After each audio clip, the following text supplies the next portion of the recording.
we make. Ah, yes, there was a recording. Don't worry, Helena. It's fine. My name is Chad. This is Agrivoltaics. Other people contributed. They're on the screen. We work to make the future more sustainable. All right. Um, that's what we talked about for the last seconds. Let's get into it. I have to click on it now because other things are going. Um, so let's first say what agrivoltaics is, and this is a definition that's more or less a paraphrasing from the current language proposed in the Farm Bill that is awaiting a vote, or I don't know how long it's going to wait a vote, but it's sitting there, and to in the spirit of that definition, it's agrivoltaics is a full integration of both farm activities and solar energy production activities on the same piece of land for the full duration of the project. So it's a full integration across space and time. And notice I put farming first and solar second. That is intentional because you can't do the integration unless you think through all of the farming activities first and ensure whatever solar design you have is not only going to be out of the way of the farming activities, but also to enhance the farm activities. And when I say enhance the farm activities, I mean make the farm more sustainable, not just in energy, but in water, in nutrients, in soil fertility. And I've got to do just a one little nugget of botany education for you before we move on, and that's this next slide. Okay, so plants. Plants have diminishing returns on the light that they receive. What do I mean by that? I mean that if you start in full darkness and you give a plant a little light, it will grow a little. And if you give it more light, it'll grow more. And you keep giving it more light, it will grow even more, up to a point, which is called the quantum limit or the light saturation point of plants. After that, plants don't have enough cashiers to cash out all the photons that want to go through the register line. And those photons aren't converted into um, uh, plant sugars and so on through photosynthesis. They are lost energy to the plant. This is a physical limit of plants. It has to do with plant evolution and the fact that we as humans can't claim to be the first species that changed the climate of the planet. In fact, plants were the first climate changers, and they took all the CO2 out of the atmosphere and started to poison themselves with O2. Um, and through the years, there's been multiple evolutions of plants to deal with the fact that there's lower and lower CO2, but they are still some CO2 limited, particularly so-called C3 plants, which are the older evolved strain and which represent most agricultural crops. So we have in pretty much most temperate zones where agriculture is prevalent, a solar excess. That means the plants receive more energy than they can possibly and physically process. And if you're receiving energy you can't turn into something else, you warm up. And plants also have a temperature range of which they're comfortable. And if they get too hot, they die, just like humans. If they get too cold, they die, just like humans. Um, I was kind of sad. We had a big frost in the garden last night, and I lost all my tomato plants, right? There's a temperature range. I know it's sad. There's a temperature range where the plants are happy. If you keep hitting them with sun that they can't process, they get warmer and warmer and warmer. And the plants have to take action to cool off. Warm plants that take action to cool off, what they do is they pump water through themselves and more or less perspire like any other animal to cool themselves off. That means now, in a solar excess condition, plants have to use water to cool off that they otherwise could have used to grow, but are not. That is water wasted from a growth perspective. It keeps the plant alive and it keeps it from wilting and dying, but it doesn't go into plant growth. It goes into survival. So there's too much sun by a lot. So this is a typical plot in front of you for Oregon. The light saturation plane range there is in blue, and Oregon is there in the yellow box. I say for safety's sake, about 40% of the light that falls on a plant in Oregon on a typical summer day in the growing season is wasted, can't be used. Um, Anybody in here? I hope there's some people in here that are gardeners too. And if you also want a secondary piece of information for this, next time you buy a new plant from the garden center and it comes with that little tag, and you pick up a full sun plant, take that tag out, turn it over, put on your reading glasses because oh well, I need to put on my reading glasses because it's super fine, and it'll say full sun is 6 hours of sun. Not 10 hours of sun, six, because that's the equivalent of the amount of sun that that plant can process in a day. Anything beyond that, it won't do. Um, so a plant receiving less than 1200, uh, they can do it all day. Yeah, that's right. They have the processing power to do it all day. I'm not seeing slides, just talking heads. Ooh, uh, is anyone else having that problem? Catherine? Catherine, set your view. Oh, set it standard. Okay, we got the technical issue settled. Great. Great. So let's go on. So in an agrivoltaic system, this is what happens. We've got a solar excess we have to deal with. Um, and we design a solar array such that only the light that is in excess is removed, not more. That takes the plants out of a stress condition, and they're not using water to cool off anymore. So that water is left in the ground for them to use for something else, hopefully growth in the future. Less stressed plants produce more food and they produce more nutritious food. There's also this interesting feature that solar panels, their efficiency depends on their temperature. The colder the temperature of the solar panel, the more efficient they become. I know some of you have had the experience of your phone overheating, and when your phone overheats, it stops working. Solar panels are made out of the same material. When they get too hot, they stop working. It's a bit paradoxical, but if they receive too much sun and warm up too much, they don't produce energy or produce very little energy. Now, if you do the thought experiment of walking from a bare field or a parking lot into a lush green zone, you actually feel the temperature decrease. And that temperature decrease also decreases the temperature of the panels. And because of the agriculture underneath the panels, you get more energy than you would have otherwise. Um, there's other things you can do for farm integration, like harvesting rainwater and so on. There's other things you can do outside from plants. There's a little happy sheep here in the drawing. We also do livestock trials and show that the sheep preferentially choose agrivoltaic fields over open fields. I'm not going to show it today, but I hired a bunch of undergrads to time the amount of frolicking that lambs do in a 24-hour period, and they frolic more in an agrivoltaic array than in an open field. We've also done stress hormones and shown that their stress hormones are less in an agrivoltaic field than in an open field. So not only do the crops have a happier time in the shade, so do the sheep.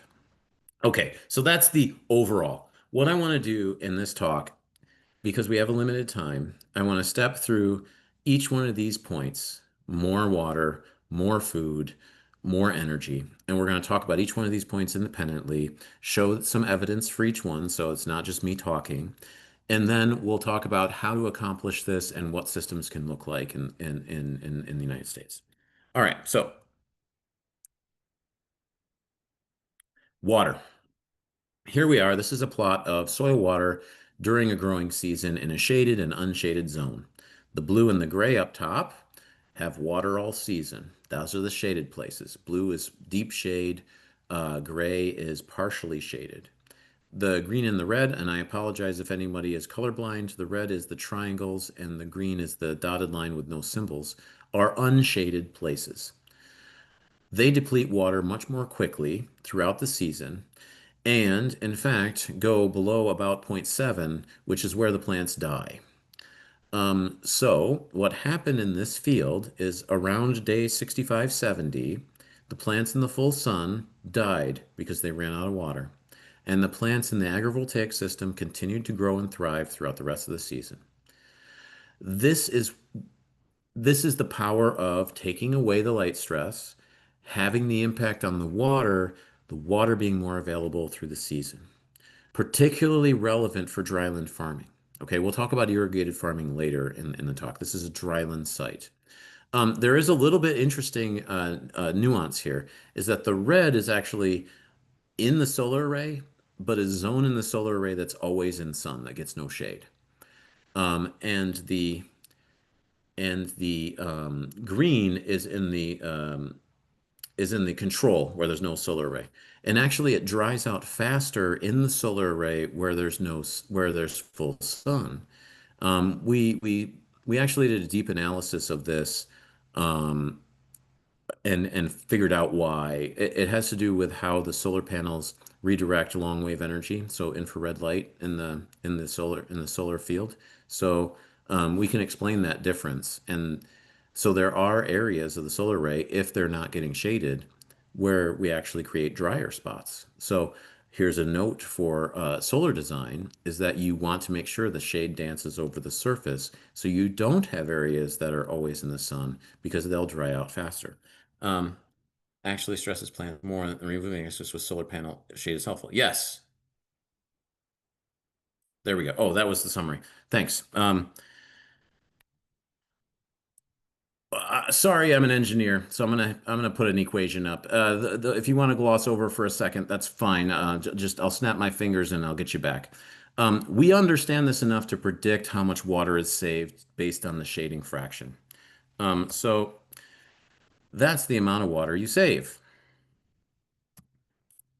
This is a factor of how much you change the light supply based on your solar design. So I need the solar design to find this F. But for purposes of this talk, it's really close to the ground cover ratio of the solar array. This has to do with how much energy you're producing, both in terms of the amount you're receiving of solar and the amount of infrared radiation the solar panels are generating. So anything that's above absolute zero, you, me, this computer, this room, they all generate infrared radiation. Solar panels are no exception, and that infrared radiation is important in the energy balance of how water is used. The rest here is environmental factors. Those triangle things, they're called deltas. That depends on the air temperature. The little fancy Y looking thing, that's the so-called psychometric constant that has to do with properties of water. And then the RN is the total net radiation, including reflected, downcoming, open sky, diffuse radiation, etc. All of these things come together, a combination of solar, energy, water, and environment. Let us be able to predict what the water is. There was a question about my Africa work. So the last time I presented this slide, there's an artifact, was in Ankara in Ghana, the capital of Ghana, where they're considering putting agrivoltaics as part of their national strategy for electrification of rural areas. And I did a calculation for them so at a 40% shade level, their water demand was significantly reduced in dryland agricultural systems. And we can do a similar calculation here for the Willamette Valley. We can do it for you in Chicago, sir. We can do it down for you in California, Steve. We can do it for those folks in Central Oregon. Um, some of my farmers that work with me call this waterless irrigation, and it can be very, very significant. So, just to put it in context, the dryland wheat fields out in Oregon, they receive 7 inches of rain per year if they're lucky.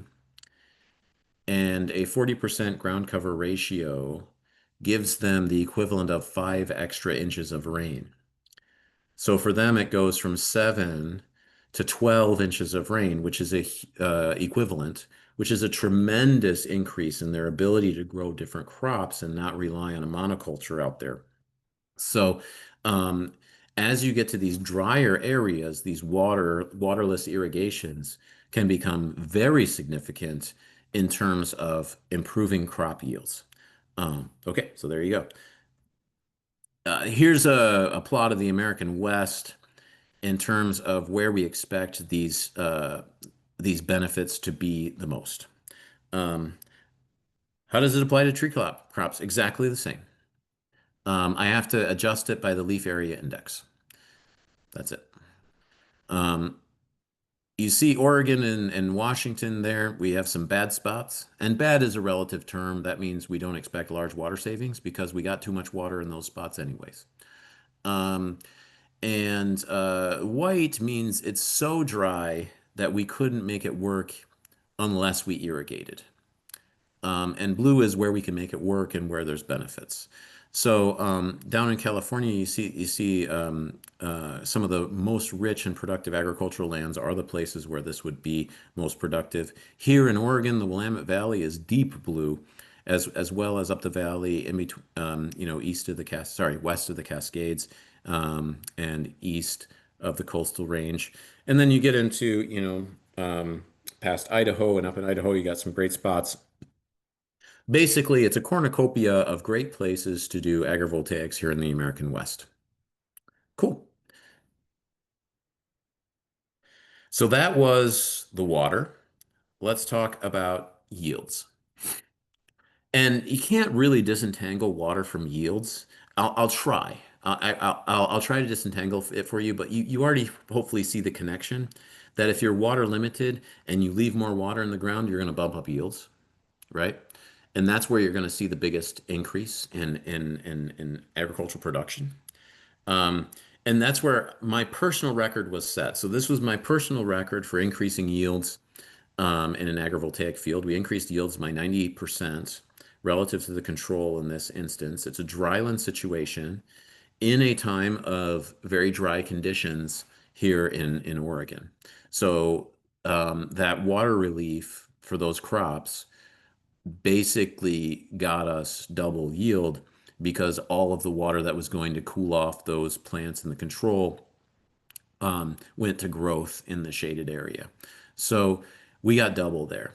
I don't want to oversell this. This is the best I've ever gotten. I'll also say that the best ever recorded was by a fellow named Greg Barron Gafford down in Arizona. And Arizona is just hotter and drier than it is here. So you have more potential for that water bump to lead to a yield bump. Okay, it all hangs together. Most years we get a yield increase in the 20 to 30 to 40% range, not this big. But we do see yield increases most years. So there's that. We can take what we understand now. So we have a mathematical understanding of the water change. And we also can stand on the shoulders of giants with the crop modeling community. And we can put all this together with solar panel architecture into a series of plots. So bear with me. It's going to take a second to explain what's going on here. Um, I have three panels. The one on the left, I don't know. Can you see my cursor? Okay, cool. This one is constructed is cost of solar racking. So the steel components excluding the solar panels as a function of the height of the panels. We were doing a very deep economic analysis of solar panel architecture at this time that we used to optimize agrivoltaic systems design for the U.S. Incentive structures, or shall I say, lack of incentive structures here in the U.S. relative to other places. So the economic condition of your location really has a strong impact on the solar architecture that you're going to try to achieve. And what we were doing was we did a series of models where we varied here in the center panel the height of the panels. So you see agrivoltaic systems often elevate the panels high so that farm equipment can go under them. And we tried all the permutations of also creating more distance between the panel rows, so widening them out so you can farm between. And then we modeled, given that solar architecture, what is the expected change in the yield of crops? Okay, for that. And we did an average of many crops for this. Okay, the center is with irrigated. So these crops never experience a water shortage. We always make up for the light stress by feeding them more water so they can cool off on their own. And if you look at this axis, in fact, in irrigated systems, we get a yield decrease universally because they weren't experiencing stress. We had de-stressed them by irrigating them. Ah, irrigation is a sign that the plants would receive light stress otherwise. So irrigated areas are also areas that would be candidates for agrivoltaics, but instead of getting more yields, we cut the water use. You see? Now, this one over here on the right, this is dryland. So these are places where the water was limiting, and the shade gave us that extra waterless irrigation. And what you see is you don't want to spread them out too far because you lose that benefit. Here, the yellow is like 2.5, meaning it's possible to get 2.5 times more yield depending on your situation. And in fact, there's also an optimum height over where you put the panels. So there's here somewhere. Let's say I want the benefit without spending too much on steel. So I want to be on this edge, which is about 1.7 meters tall, and I want to be about this right here, about 6 meters apart. Okay, and that is actually the configuration that we had for that previous thing that said double yield, and that is what we would predict here, a double yield. So there's a match between, for that condition, our model and the actual yield. What this is saying also is you lose the benefit if you raise them up too high. So those arrays over in Europe that put them up at 5 meters, which isn't even on this plot, by the way, is they actually are losing the benefit of the shade because it's getting too diffuse over space. And those places that spread them out too far are losing the benefit of the shade. So here, given a local condition, so these are for the local conditions of Oregon, of the Willamette Valley, Oregon, Corvallis, Oregon. Um, so given the conditions on the ground, the solar array configuration can be optimized for crop yield. And it's not too high above the ground, and which at 1.7 meters is like less than 6 feet. And 8 meters apart is like 8 meters is 20, well, 6.5 meters is like 20 feet. All right. So 20 feet on center, about 6 feet or less above the ground is the optimum growing conditions. Okay. So that's what we've been studying. And by the way, that's also a more economical solution because the more you elevate, the more steel you need. And currently, the cost of the steel that holds the panels up is more expensive than the panels themselves. So we have to minimize the steel if we want massive adoption of solar because it has to be economical to do so. And the biggest attack vector in that economic formula is the steel. So a lot of what we do is not only demonstrating what's possible with the plant physiology, but we're doing the economics and engineering to ensure that the systems that we design are adoptable at scale profitably. Okay? That's a key point, and I want you to understand. This is the modeling that was done to ensure that. So that is, more food. Fine. More food in situations where we're water limited. That's where we get more food.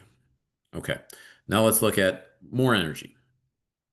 I think the next slide also has an equation on it. No, well, yeah, it does, but it's a baby equation.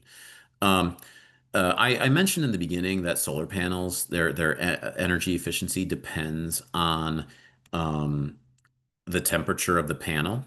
So that's this equation here. And you see efficiency is this curly E. This is the reference efficiency.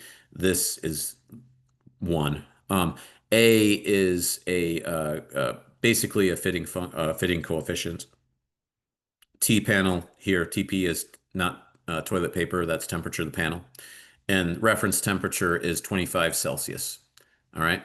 Um, and A is the big unknown here. Here's, I don't know, 17, 18 studies that tried to measure A for solar panel silicon, and they all came round about, let's say, 0.05. So what I did is I took all these studies and I averaged them together to get my coefficients and in this relationship. So we understand, let's say we scientists generally understand how this works. There might be some quibbling about exactly what this number A is, but I can take an average of all these studies, and I did. Okay, so now I know how the solar panels efficiency changes with panel temperature. But panel temperature is not easy to measure or necessarily known or predictable. What's known and predictable is environmental temperature. Air temperature I can get with a satellite, um, and all the other things that might affect the solar panel I can get with a satellite. So here's my Mathias slide, and I'm sorry again, zone out for a second, and I'll get you back. Um, but that is correct. Helena interpreted it perfectly. Yes, every degree over 25 Celsius, the degree, every time you get a 1 degree hotter, you lose 0.5%. So eventually that goes to zero. Um, this is, by the way, why we don't see a bunch of solar panels in Qatar. It's not that they're an oil nation. It's that they're just too hot to even function there, right? Um, anyways, here's the equation for a solar panel.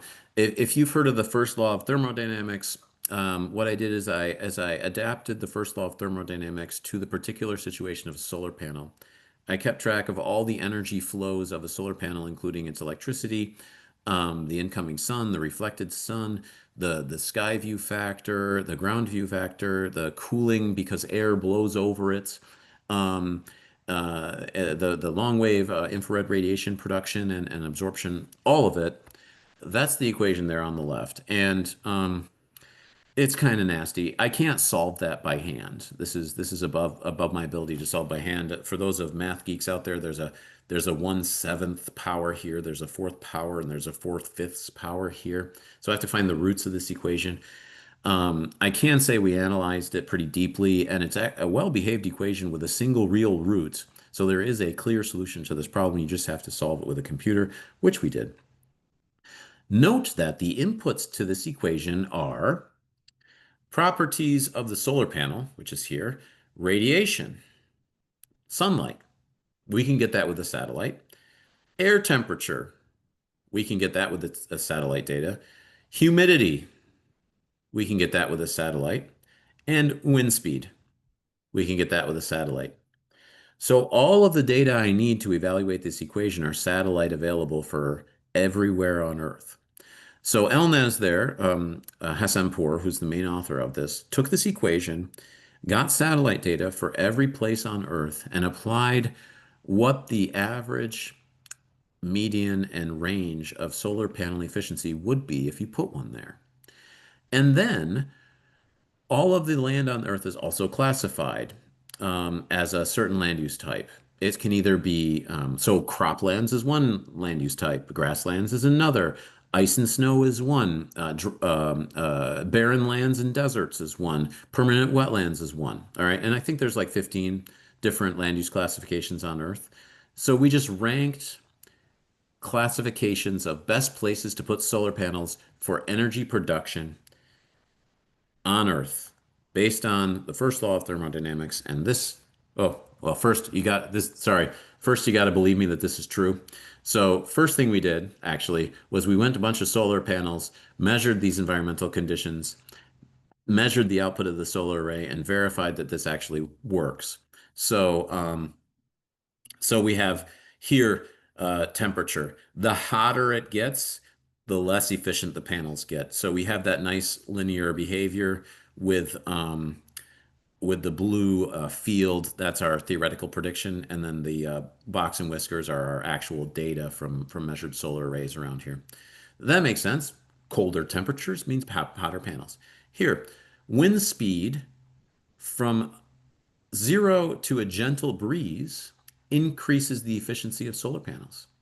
And then after that, it kind of doesn't do much.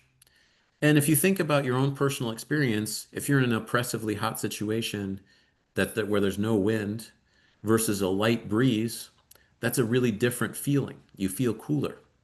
So a light breeze is good for solar panels. A heavy breeze, they don't really get much more out of it. And then surprisingly, humidity also impacts the efficiency of solar panels.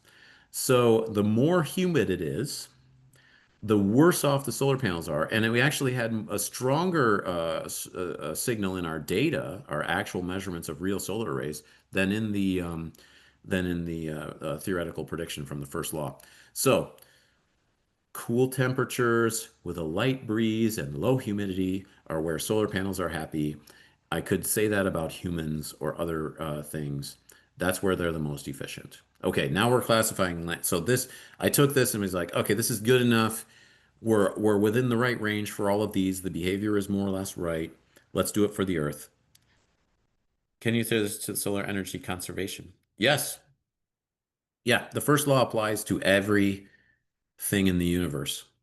And you can and this is not like a joke. Um, the first law and second law of thermodynamics are the only things that we know for sure applies everywhere in the universe. It's one of the reasons why I picked this because it's a very universal principle So of Chad, the physics. reason I put that in the chat, is there a way you could walk through that equation and translate it to what's being conserved, plus and minus to get you to zero? Oh yeah, yeah, yeah. So energy is being conserved. Um, let's move the chat because it's covering the equation right now, so I can see it. Okay, so energy is being conserved. Okay. And in a solar panel, there are energy flows into the panel and energy flows out of the panel. Okay. So here, term by term, what we're doing, um, uh, Tracy, can I say the word quasi steady state and you understand what I mean? Well, it just means that all of your parameters are fixed. It means that the temperature of the panel in my observation window time is not changing in this Right. in this instance. So just the temperature of the panel is not changing. In my observation window here for our data is 15 minutes. And that's the only assumption I make. Um, we have inflow of radiation. That's my incoming radiation R. That hits the panel. That's the one. The panel reflects some of it. That's the albedo of the panel there. That's that A. And the panel takes some of it and turns it into energy. That's the efficiency there. All right. So this term takes care of the incoming solar, the reflected solar, and the energy production. Okay. And then I take this equation here. This entire line is the long wave radiation that's emitted from the air above the panel, from the panel surface to space. This is the so-called Broussard equation, and it's a semi-empirical equation that is very well established since the 70s. It's the most used equation for satellite data analysis that tells you how the downwelling long-wave radiation depends on the humidity and the air temperature. So that tells me the incoming long-wave radiation from the air and the humidity, the atmosphere itself. That's the atmospheric component. This So line. the first two terms are emitting energy. No, though, so here that I'm defining my control volume, my analysis volume as the solar panel. So the first two terms are incoming energy to the solar panel, net incomes. Well, anything with a plus sign is an income, anything with a minus sign is an outcome. So reflected has a negative there, energy produced has a negative. So here's the energy output right here. Here's the incoming, that's the plus one. And here's the reflected, that's the alpha. So this maps here. So this R times one is this term right here. This R times alpha with a minus is an out. So that's this vector right there. This R times efficiency is the energy production. So that's out. That's there. It's a negative. Do you see it? I'm getting it. Okay. Then I have this L sky, which is the downwelling radiation from the sky. All of the atmosphere also emits radiation because, well, you climate change folks really understand this, is that some of the radiation that goes through the atmosphere is absorbed by CO2 molecules, is absorbed by water molecules, is absorbed, and then re-emitted again. That's what this term is. This is where all your climate change energy would be. Okay. And I'm using the Broussard form for that equation. And that's this whole thing. It depends on the water content and the temperature of the atmosphere. Okay. That's that one. That's this arrow. All this mess in the second line is a positive because it's in, and it's this arrow right here, L sky down. This one here, 2 sigma, blah, blah, blah. That is the fact that the solar panel exists and is emitting emitting radiation itself. So there's a minus here. Because the solar panel is above absolute zero, it's emitting radiation from both sides. So up and down towards the ground, both sides, that's why there's a 2 there.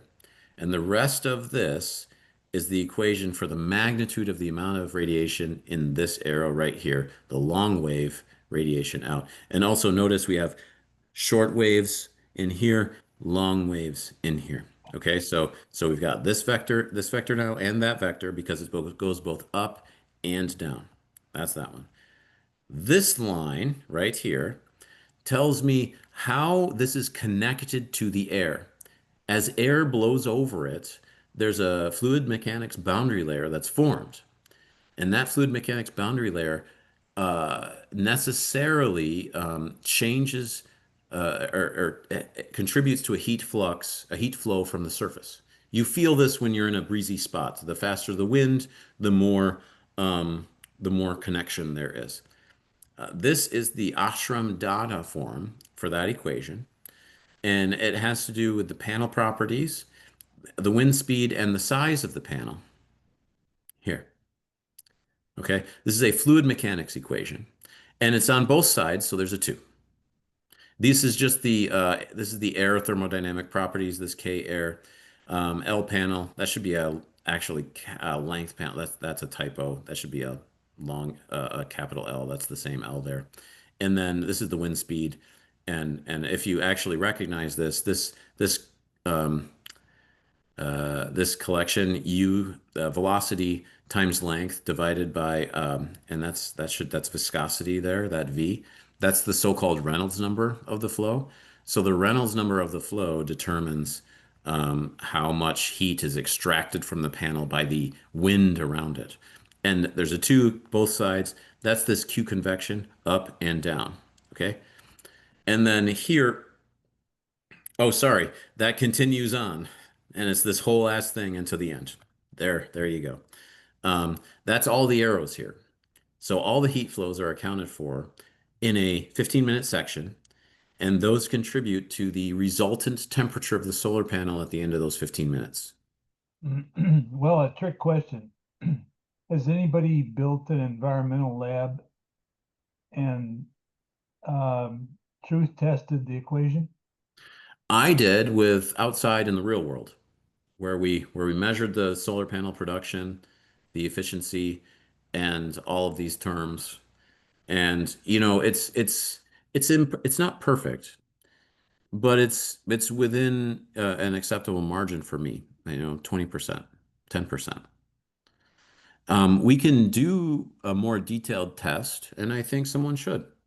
Um, uh, but that's where we're at with this one, Tracy. Well, I like it. I was unable to relate the equation to the graphic until you walked us through there. Okay, good. And the clever use of squiggles for Hi, uh, Tracy. I'm gonna ask that we hold this conversation till after. Yeah, this is probably highly technical for for most of our audience. So now that we got that, let's go to the punchline is that we apply this equation over the world. And naturally, what comes up to the top is croplands are the place where you have the potential for highest efficiency of solar panels. Grasslands is second. Permanent wetlands, which we want to stay away from, are third. Mixed forest, which we want to stay away from, our fourth. And barren lands and deserts come out fifth, which is where we tend to put solar panels. So um, it's no accident. Crops are solar harvesters. They turn solar power, sunlight, into calories, which is energy. And they need the same type of conditions as solar panels need to be productive. So it's just that agriculture had an 8,000 year head start on them, on solar energy, to find good spots on the earth.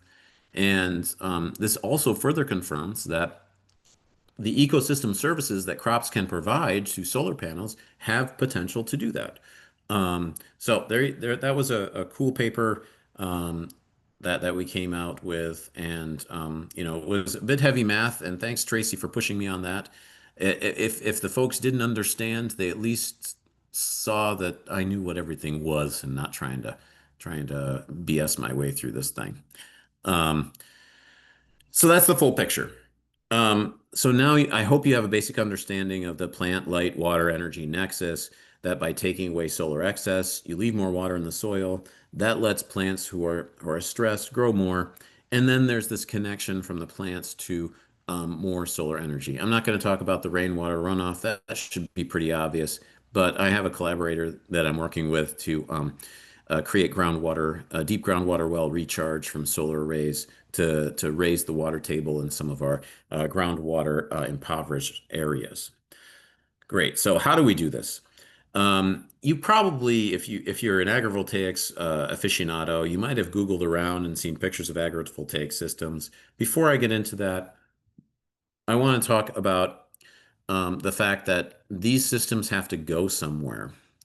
And it's all good and well to talk about this in theory. For some people, when it becomes into their backyard, when it comes a reality for their neighbor, they may or may not be supportive of it. There's legitimate policy concerns around here that have to do with how do we ensure that we protect agricultural lands from development in the future? There's legitimate emotional concerns about the aesthetics of the array and potential changes in land values. There's farmer concerns about the fact that solar companies are willing to pay higher lease rates than farmers for the same plot of land and can drive up lease rates in areas. So we have to work closely with the communities where we're going to land. And there's no way around this.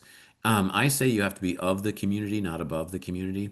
So in fact, I spend more of my time talking to communities now, today, than I do doing research. And it's really trying to engage those communities where solar is coming online or being proposed in large areas. This is in particular areas of Central Oregon where that is driven by data centers and other areas near urban centers and agricultural areas here in the valley. Some of those projects are very controversial amongst the community. Some of the projects the communities are very supportive of. And it depends on what those communities' values are, and how they see their own world changing, benefiting, or not benefiting from the solar, from the agrivoltaic installation. The whole philosophy of this is that we're trying to preserve the agricultural land for future generations. I hate it when people say taking farmland out of production. Because we don't.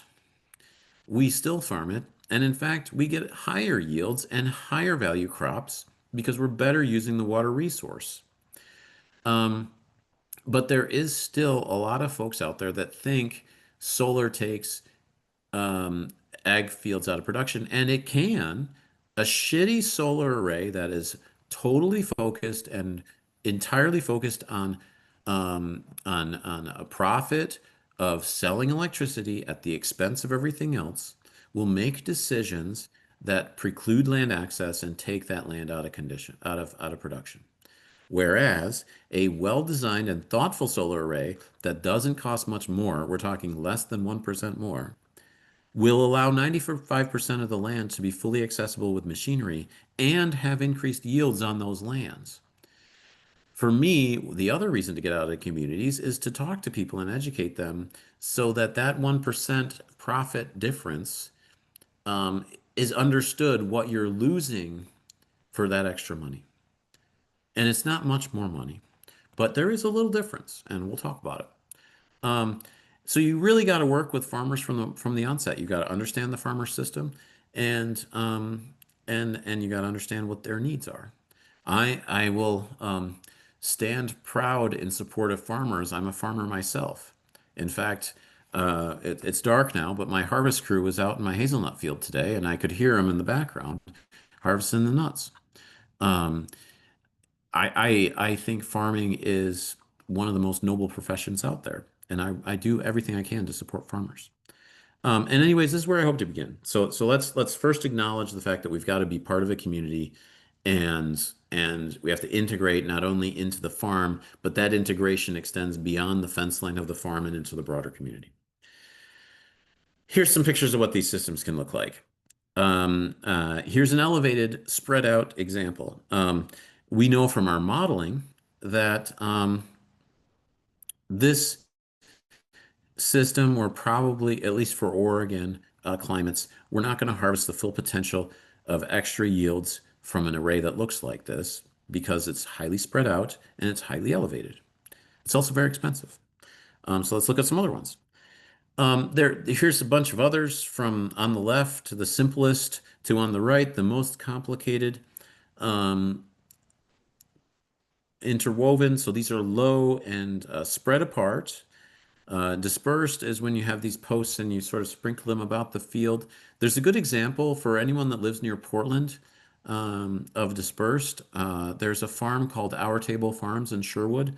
It's a farm-to-table restaurant that has a dispersed agrivoltaic system for their lettuce growing operation. And Narendra, the owner there, would be happy to probably show you around if you're so interested. I can probably get you in, I can get you in touch with him. And then there's the highly elevated and very sophisticated versions. Um, I've analyzed all of these in the context of the American system, and the elevated ones on the left, as we go from left to right, sorry, the more complicated systems on the right, they don't pencil out in the current regulatory environment in the U.S. with steel prices, electricity prices, and the expiration of uh, uh, the ITCs, the investment tax credits. That's happening in the triple B bill of Trump. So the things on the left, very expensive, very sophisticated things. Sorry, on the right there are unlikely to work economically in the U.S. We have to go to simpler systems, and that's where our system design comes in. This is what our system looks like. Here we've just tilled the ground and prepared it for planting. I like this more than a picture with crops in it because it shows just how close we can get with our tillage equipment and how much land is actually under production even with these solar arrays here. The arrays are still in what I call access mode or cathedral mode, where we've tilted them up and out of the way to get the tractor through this row. I have an app on my phone that's programmed to do that. So if we need to farm it, I push a button, the panels tilt up and out of the way. We do our agricultural activities, and then I set them back to tracking the the sun. The reason why my first recommendation for agrivoltaics is max rotation. So you can get different levels of rotation from 45 to 78 degrees. Um, Max tilt. I recommend the 78s because you can get more space between the rows. Um, Bifacial panels. This is a nice to have, not a need to have. But bifacial panels, meaning they have glass on the back instead of a opaque surface, they're actually translucent. They let some light through. So the shade has a better character for plant growing with bifacial panels. This plot is pretty flat, so you don't see the terrain following as much. But you can see it a little bit in the bows along as it follows the swale right there across. I like terrain following because what that means is we have minimal soil disturbance in the install. We don't have to disturb the soil at all on the install. We just go with the lay of the land. And then there's three notes, which is note 4, 5, and 6, which all have to do with the golden rule of agrivoltaics: thou shalt not block the row. If you block the row, people won't farm it because you got to be able to drive a tractor through. Center drive. What that means is each one of these systems has its own little motor right here in the middle that tilts the panels to track the sun. There is nothing physically connecting across. The so-called gang drive is when there's a single line that goes across the row so that they all tilt according to the force on that line. These have independent motor control. That's number 4. Deeper trenches for wires. The wires go under the ground, over, up the other side. Look at our cable handling here. It's very neat and clean. There's nothing here that's going to get tangled up in farm machinery. All of our electrics are out of the way of the farm machinery. I've seen arrays where they actually string the wires in air from one to another to connect them. That blocks the row, makes it unfarmable. And also notice here the fence setback and where I'm standing, the fence is behind me. The fences are set back deep enough so that a comfortable and easy turn could be made with a tractor. All right. Could tilling activity be done at night to avoid the loss of solar pressure? Absolutely. And in fact, most of the farmers that I work with, some of them do that. Um, yeah, as a result of the collapse in the garage due to overpumping. Yeah, so that California crack Central Valley has soil subsidence. I know I've seen the posts out there, and yeah, we're working on pumping runoff water from the panels into the deep aquifer to reclaim that aquifer. Cool. So excellent connection there with California. Okay, this design, as it is, keeps 95% of the land fully accessible by farm machinery. And it is less than 1% more expensive than the cheapest possible design for a solar designer. That is to say, it is profitably implementable today. And thanks. Is that Marley? Marla? I'm butchering your name. Thanks for stopping by. Um, so it's absolutely implementable today. There's nothing stopping us. This is also the configuration where we get those max benefits from the height and spacing of the solar array, by the way. So there's that. Installation guidance. We again want to minimally disturb the soil. Most farmers have spent their life and their parents' life and their grandparents' life building up that soil. So we do everything to keep it and maintain the organic matter in that soil. We don't want to compact it as much. We want to compact it minimally. We want to add as few gravel as we have to for roads. We use smallest possible equipment to install for soil compaction. And I'll tell you a lesson I learned. You see right here? Weeds. Weeds, weeds, weeds. I did a weed control step before we installed, but I should have done two because as soon as you get the post there, the weeds that grow around the post are a little harder to manage. So if you have a better weed management prep before the install, it's going to save you some trouble in weed management down the line. So that was a learning from this install. So here's the key takeaways. I'm right at 8. So key takeaways, if there's any few things that you want to take away from this, here's 3 points. Crops get too much sun, most crops in most conditions, and we can take that away to de-stress them. Number one. Number two, if we take light away, water and light are connected in such a way that they cannot be unconnected. You take away light, you reduce the plant water demand. So you're looking for places where the plants are water stressed as well. That's where you're going to have the biggest benefits for agrivoltaics. I didn't talk about this, but I think it's obvious that agrivoltaics are a key path, one of the key pathways towards water, energy, and food sustainability. It's one of the few technologies where by saving, by producing energy, you actually save water and create more food. We align the vectors and we're creating sustainability in all three directions. Whereas in a lot of things in the energy, water, food nexus, if you bump up, energy production, you might lose, water sustainability somewhere else. So this is one of the rare places where all things lead to a positive outcome. Um, and that's pretty much what I want to talk. I'm going to skip the last slide, and we can talk about that later. So I'm just going to put a happy lamb on the screen, and thank you for your attention. I know I took the whole time. I tried to address the questions as we hit them. There's another one. Um, Here in the chat, would growing specialty crops like vegetables and fruits reduce the need for laying aside space for large farm machinery? Of course. There is an inverse correlation between the value of the crop and the size of the farm machinery. So as you go to higher value crops, you necessarily use smaller machinery. It's more suited for agrivoltaic systems, higher value crops. And by the way, when you have the waterless irrigation, that also opens the door for you to do higher value crops that might be more sensitive to environmental conditions. So there you go.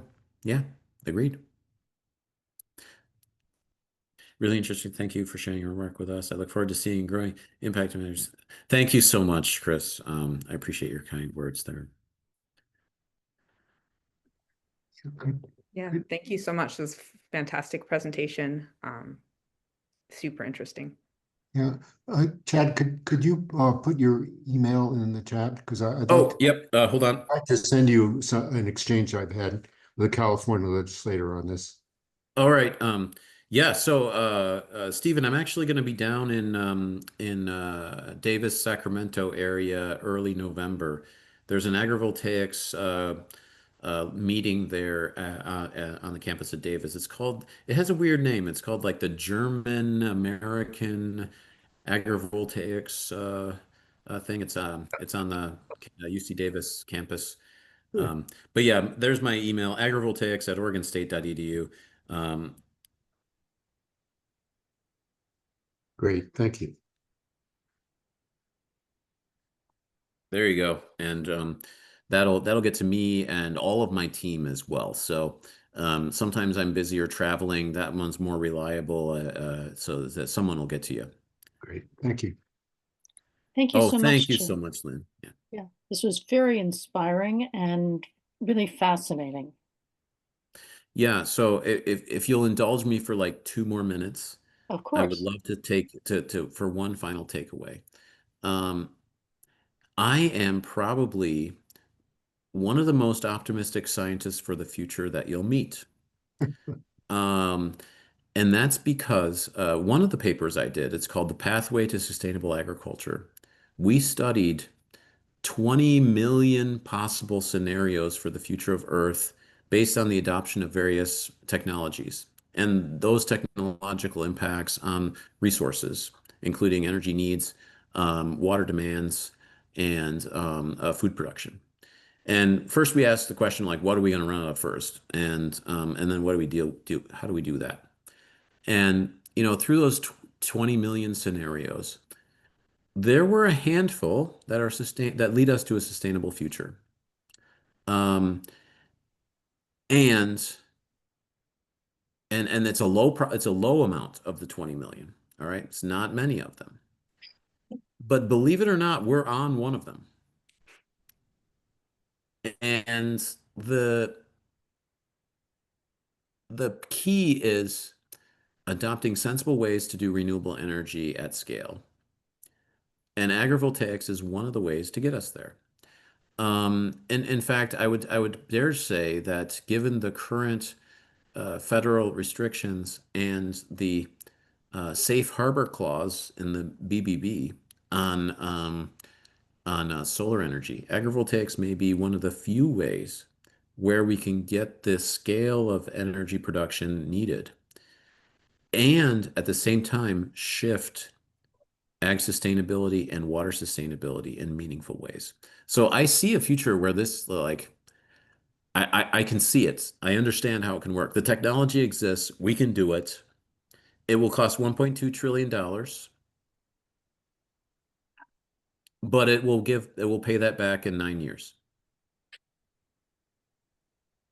So like, why the fuck aren't we doing it? Uh, but the key is we can. There's no magic that needs to happen. None. We have everything we need. We can save ourselves, and it makes money to do so. That's why we're on the sustainable path, because it's the profit positive path. So I'm optimistic about the future.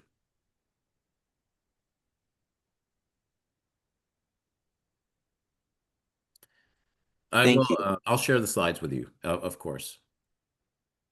Thank you. Did you, I don't know if you saw my question, but do you have a sense for how much you're reducing the flexibility of land use when you install a system? Because as you say, you tailor it to the crops that are there. You That's don't right. want to do monocropping necessarily. So Not necessarily, no. You are correct. As soon as you put a structured energy canopy in the field, you automatically create a structure that the agriculture has to work around. Um, there are machinery limitations, but not many. The array that I showed that we designed, we can fit John Deere's largest tractor through it, because the tractor has to go on the road and by law, so it fits through our array. What doesn't fit through are large headers on harvesters where you need the big land area for like wheat harvesting or corn harvesting. Um, so you're economically limited by a farmer might be economically limited by the structure because he has to take or she has to take more tractor passes on the land. Um, the design that we did is cognizant of cropping rotations and works for pretty much all small fruits and vegetable cropping situation, including root vegetables like potatoes and so on. Um, I think it doesn't work for things like large orchard crops where the trees are going to be taller than those. Doesn't work at all. Or other tall crops like corn, um, where it's just an ill-suited thing anyways because it's a C4 crop. It's better adapted. It doesn't benefit from shade like a C3 crop does. It has genetic differences as well. Um, so yeah, agrivoltaics is going to limit the total constellation of crops that you can grow. But it's not going to completely eliminate all of your choice.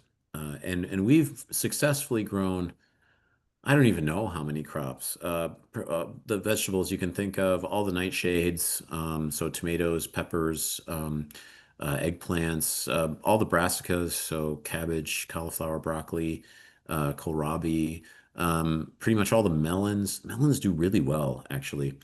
Pumpkins, gourds also do really well. We've done most of the tubers, so potatoes, carrots, that kind of stuff.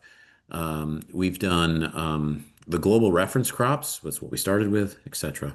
So there's a lot of opportunities for you, for farmers. But frankly, the economic reality is that the per acre economic value of the solar is still significantly greater than the farming. So often the farming is the one that has to adapt a little more than the solar does. And there's ways to do that.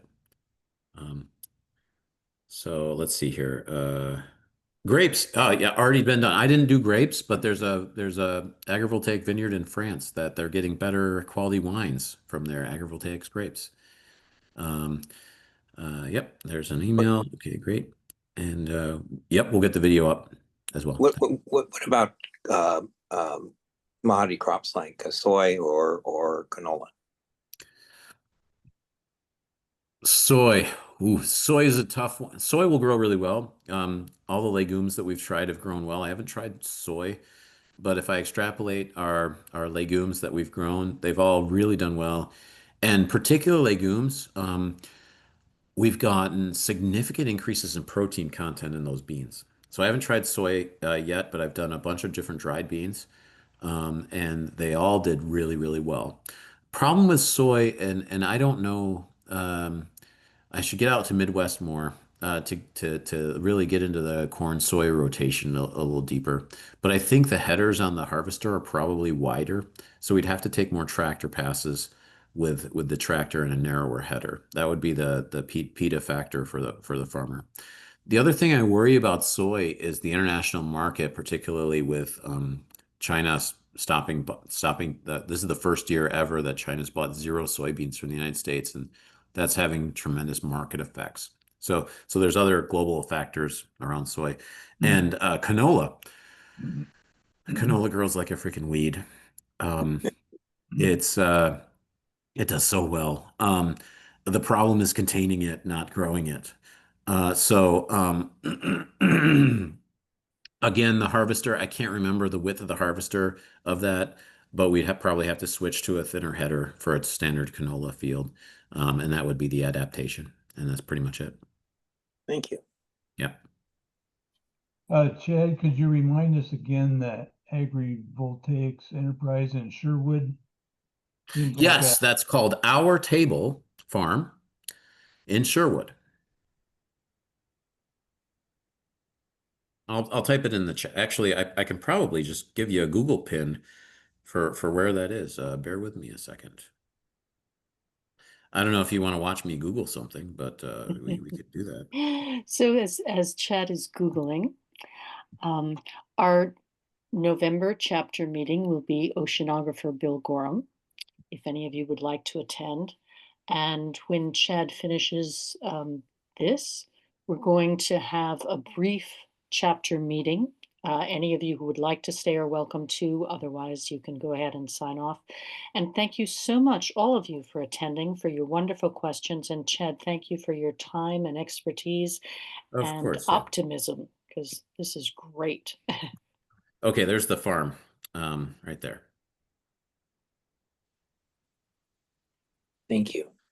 Yeah, sure thing. All right, I'm going to stop sharing. Oh, they're having a Diwali festival. I don't know if you can see that or not, but looks fun. October 18th. That's this weekend. Oh, wow. Also, the restaurant there is pretty fire. It's really worth going to get some food there. I'll give a plug for Narendra. He runs a tight ship, and it's a great place. If you have an occasion to go check it out, it's worth checking out. His system is off the grid. It's behind the meter, and he uses it to power his little farm stand, store, his restaurant, and his walk-in coolers that he stores his vegetable crops in. So it's a pretty Great. substantial battery system, as well as the power management, load leveling that he does. It's really cool. I hope you can turn all this into guidelines that something like the Energy Trust can use to provide guidance for installation. Yeah, I mean, I have my 6 points. That's all it takes. Okay. And for that, so there's 4 points about installation, 6 points about design. It's pretty simple. And they're in my slides. I'll make sure to share those with Catherine. And you have the recording, so that'll be up and available for everybody. So cool. Thank you for all the work you've done. Oh, thank you for coming along. It's really nice to have folks interested in your work as a scientist. It doesn't happen very often. So I'm really proud of what my team and I have managed to accomplish over this past decade, and I hope it's useful for folks.